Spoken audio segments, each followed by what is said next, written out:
turminha! Sejam bem-vindos à nossa aula de matemática de hoje. Lembram o que estamos estudando? Ontem nós iniciamos os estudos sobre o metro e o centímetro. E aí, fizeram as medições que eu pedi? O que vocês conseguiram perceber? Costumamos usar a unidade de medida centímetro para medir comprimentos pequenos e o metro para medir comprimentos maiores.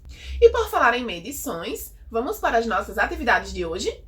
Na página 99 temos a questão 6. Considerem que cada lado do quadrinho da malha mede 1 centímetro e calcule quanto mede o contorno das figuras a seguir. Vou ajudar vocês com a alternativa A e vocês fazem a B e C, ok? Na alternativa A devemos dizer quanto mede a figura azul. Cada lado do quadrinho mede 1 centímetro. Se calcularmos toda a figura, podemos perceber que nós temos 18 centímetros. Façam as continhas para dizer a medição da figura amarela e da figura verde. Em seguida, na malha pontilhada da questão 7, tracem a figura que desejarem. Usem uma régua para ligar os pontinhos e formar a figura. Mas, atenção! As linhas não podem se cruzar e não devem ser diagonais. Só podem formar linhas verticais e horizontais, ou seja, de pé e deitadas. E a figura tem que ser toda fechada, mas sem se cruzar com outras linhas. Por exemplo, vocês podem desenhar um quadrado, um retângulo ou outro de sua preferência, contanto que siga as instruções da questão. Em seguida, digam o nome da figura que vocês fizeram e quantos centímetros mede cada lado dessa figura. Em seguida, nossa atividade continua na seção Explore seus conhecimentos na página 102. Na questão, vocês deverão observar uma planificação do cubo.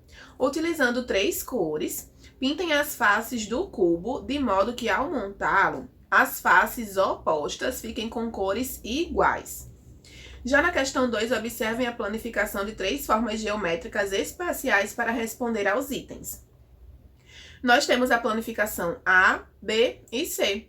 Vocês deverão dizer qual sólido essas planificações formam, a quantidade de vértices, arestas e qual a forma das suas faces. Caprichem! Aproveitem para usar aqueles sólidos que vocês montaram. Na questão 3, analisem as figuras e marquem aquelas que podem ser moldes de um cubo. Na questão 4, usem a régua e desenhem na malha pontilhada um quadrilátero, ou seja, uma figura de 4 lados. Na alternativa A, digam o nome do quadrilátero que vocês desenharam e usem a régua para medir os lados dessa figura e anotem quantos centímetros ela tem. Nossa atividade complementar de hoje é a seguinte. Na seção Ler e Descobrir da página 100, vocês devem fazer a leitura do texto. Você já ouviu falar em mosaicos? E em seguida, na página 101, nós temos a questão 1, que diz o seguinte. É possível criar mosaicos de diferentes formas, utilizando peças de madeira ou papel, por exemplo. É isso que você vai fazer. Use diversas cores e figuras geométricas. Não esqueça de repeti-las de modo que formem um desenho constante em seu mosaico. Então, nesse capítulo, nós relembramos alguns conteúdos da geometria e conhecemos novos sólidos geométricos e novas figuras planas. Também fizemos medições usando a régua e vimos que as formas geométricas planas são polígonos e as formas geométricas espaciais são sólidos geométricos e que esses sólidos podem ser planificados. Vimos alguns elementos que compõem os sólidos geométricos, como vértices, faces e arestas. E vimos também que o metro e o centímetro são unidades de medida de comprimento, ou seja, estudamos as semelhanças e diferenças entre as figuras planas e os sólidos geométricos, vimos prismas e pirâmides, vimos planificações de sólidos geométricos, os elementos que os compõem, que são as faces, vértices e arestas, e vimos as unidades de medida de comprimento, que foram o metro e o centímetro, além de ver os instrumentos que usamos para medir comprimentos, que foram a régua e a fita métrica.